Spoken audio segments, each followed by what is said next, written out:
এই নীলফামারীর মানুষ সব সময় বঞ্চিত।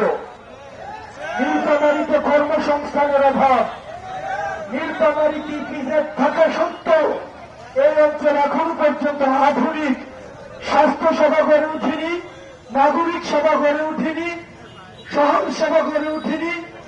এখানের মানুষ চিকিৎসা সেবা থেকে বঞ্চিত, কর্মসংস্থান থেকে বঞ্চিত, নাগরিক সুবিধা থেকে বঞ্চিত।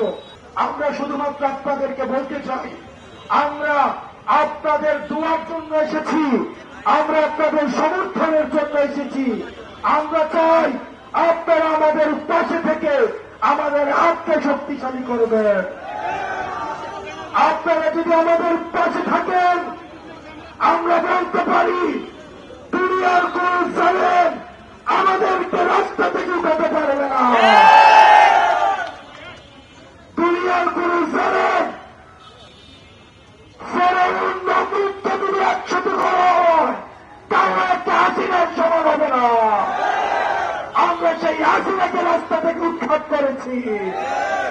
আমরা আপনাদেরকে সাথে নিয়ে এখন চাঁদাবাজদেরকে উৎখাত করব, দুর্নীতিবাজকে উৎখাত করব। যারা দুর্নীতি করবে, যারা চাঁদাবাজি করবে, তারা হচ্ছে রাজনৈতিক দৌলতের পরিচয় দিচ্ছে।